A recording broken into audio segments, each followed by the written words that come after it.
See you hurting, I've been through the same thing. Baby, don't you worry, I got you. I just wanna know you, tell me all your secrets. Hello everyone and welcome back to another episode of our F1 2017 career mode. This time we're getting straight into it with FP1. We do the track acclimatization program, of course, first time out, and we just about can't get the purple lap time that we were hoping for. I mean, we can, but we can't do a full purple lap time as we get one green corner and that basically ruins it. But we still get the 50 resource points, so that's basically all we need to worry about. And next up we do the fuel saving program, and as usual we only get a green program out of that, so that's another 30 resource points added to the tally. And then we do the average tire wear program right at the end of FP1, and we get another 30 resource points out of that one. In FP2 we do the race strategy program, and as usual we get a purple out of that one. And very surprisingly we get a purple program first time out in FP3 for the qualifying pace program. That was a bit of a shock, really. But here's our qualifying lap in Q1. As you can see, we've got many worn parts. In hindsight, should have changed them, but anyway, let's get on with the lap. Into turn 1, braking very late. It's pretty much a perfect apex for us, and through turn 2, very hard to get the power on early through turn 2, but we just about managed through there. This is my favourite part of the circuit, as you're just allowed to throw the car in to both of these corners and just walk away with no real consequences. But running up to the line, we open up the DRS a bit late, and that is P6 for the time being, but of course we're going to drop from there, and it is last once again in qualifying. Hopefully we can climb up the grid. We need to be doing better than this. Let's push hard. Thank you for the motivation, Jeff. We are definitely going to need it around a track where straight line speed is paramount. We're going to have to do everything in the corners. We're going to have to do everything to keep cars behind us, because yeah, they're just going to start coming past us like hot knives through butter down the straight. Anyway, we build up to 5 red lights, and it's lights out, and away we go for the Bahrain Grand Prix. We get a very decent start from P20 on the grid. We're up into P18 already. As we run into the first corner, there's a bit of drama on the outside, a bit of contact, loads of debris flying about everywhere, but we go straight up the inside of all of that. We go 3 wide through turn 2, and now we're going side by side with a Force India of Ocon, that is, I believe, through turn 3. He's going to go to our inside as we run down into turn number 4. We're on his outside, but we just managed to pinch him on the apex. So a very good start for us. Once again, we are just like the first lap master. We've taken that baton over from Fernando Alonso now, and as we run into turn number 10, I think this is, we go to the inside of Carlos Sainz and we run him out of room. We run him onto the rumble strip, and that is us up into P11, I believe, but it's going to be just about 3 wide as we run into this next corner. Carlos Sainz is trying to hang it around the outside of us, but we just about manage to hold on to P11 for the time being.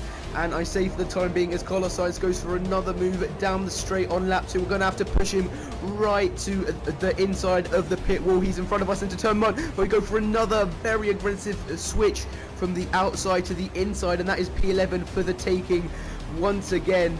And I really like doing that switch from the outside to the inside.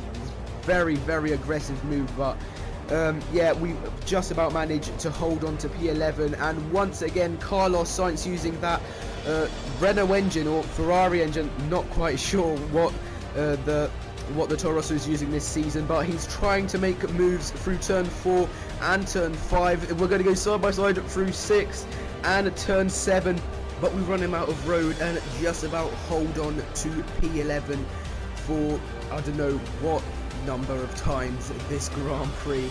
But down the back straight, Carlos Sainz is going to have a pop at us into the final corner.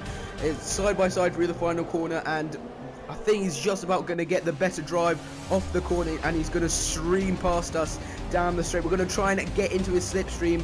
He's weaving about all over the place. This is going to allow Esteban Ocon and Sergio Perez to attack us into turn 1. We're very late on the brakes. We just about run into the side pod of Carlos Sainz. It goes very slow through turn 2, and we hit his wheel, and then he just gives up the position really, and that was kind of strange, to be honest. But on lap 4, running through the final corner, this is going to be lap 5 now. We're trying to break the slipstream for all we can to this pack behind us.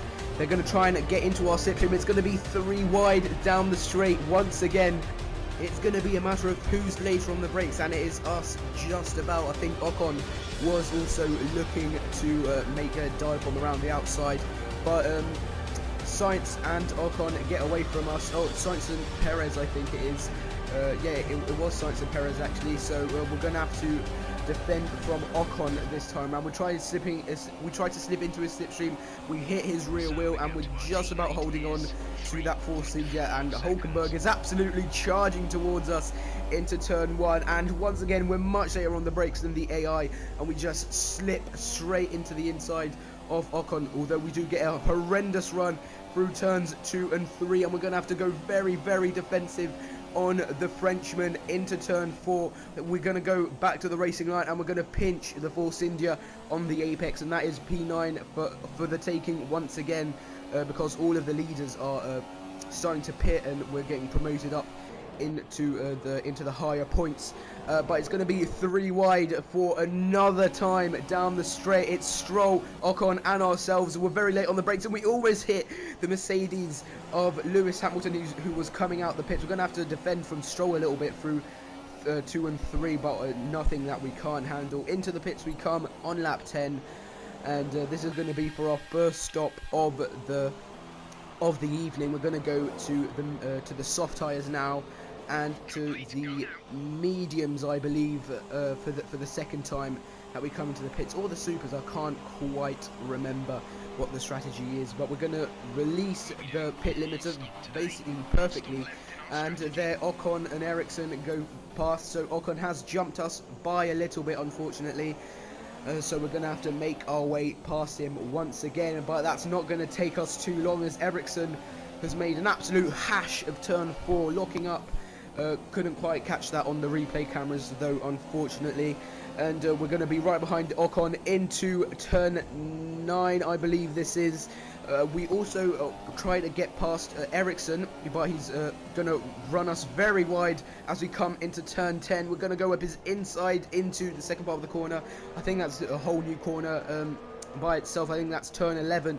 We have the DRS and slipstream on Ericsson, but Ocon has the DRS on slipstream on us, and we have to do just a little bit of weaving to keep him behind us, but we go straight up the inside of Marcus Ericsson at the next corner, and that is us past him. But Ocon now passes us down the straight, but once again we're just so much later on the brakes. I just wanted to show you this, as Fernando Alonso now passes Ocon, and he's going to be right behind us. So, you know, this is the first opportunity of the season that we managed to, that we're going to get to kind of show off that we are the better driver than Fernando Alonso. It's going to be very difficult, as Alonso is a 2-time world champion, but, you know, we need to beat the man in the same machinery as us. And down the straight we go very, very, very aggressively to the inside, as Ocon tries to go around our outside yet again. He's passed our teammate already. He gets a brilliant switchback on us through turn 1. We're going to go side by side through 2 and 3. There's a little bit of wheel banging, but Ocon gets past us, and now we're having to defend from our teammate, who gets a much better run on us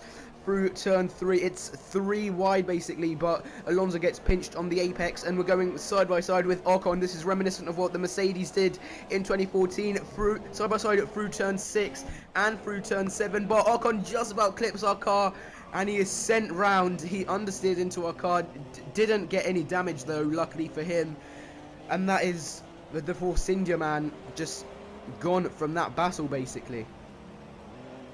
We now skip forward 4 laps onto lap 20, and Fernando Alonso is getting ever closer to the back of our car. He now has the slipstream and the DRS, and he'll almost certainly make a move into the first corner. We go very defensive, very late on into turn 1 we go, and we take a little bit too much speed and we go wide. Fernando Alonso gets a switch back on us. It's side by side through turn 2 and 3. It's very close racing between the two McLaren teammates. We start to push Fernando to the inside slightly, and we return back to the racing line, and Fernando gets pinched on the apex, and that is our position defended from our teammate and 2-time world champion. Just a lap later, Lance Stroll absolutely blasts past us, so there's just not much point defending from him, and our power unit is looking very worse for wear later on in this Grand Prix. We come into the pits on lap 21, going on to lap 22 for the final time onto the super soft tyre that we will take 7 laps to lap 29, and that completes our race strategy. And on lap 23, so just a lap after our pit stop, we're catching up to the back of Marcus Ericsson, who Jeff said does have a engine problem, so we'll be going slowly. We pull to the inside, running into turn 4. We're much later on the brakes. Maybe it is a brake problem. He was locking up into turn 1, and that is the position taken off of him. But unfortunately, that was all the action we had for the rest of the Grand Prix. We come home in P15 from P20 on the grid. Another respectable performance, to be honest, off the back of that slightly disappointing race in China. Sebastian Vettel wins from Valtteri Bottas and Lewis Hamilton. And yeah, that was a pretty decent race. We had some very nice battling going on there. I think that, yeah, I'm pretty sure that tops the races so far we've had this season. From that Grand Prix, we get a very juicy 99 resource points, and in terms of the rivalry against Fernando Alonso, we are winning by 1 point, and we have also really pleased Ferrari and Force India for some reason. But now that we've got just over 1,000 resource points, we will be investing even further to the power unit. So that's 2 upgrades on the car, well, not on the car just yet, just 2 upgrades bought for the engine, and we're also changing out all the engine parts for the second component, because, I mean, you saw in the race, our engine is looking absolutely shot, and in terms of our gearbox, that isn't much better either, and I'm not quite sure we're going to make those mandatory 6 races. So we will have to take a grid penalty at some point, I think. But anyway, thank you very much for watching this episode of Career Mode. I've been Elite Crashy. See you on the next video. Peace.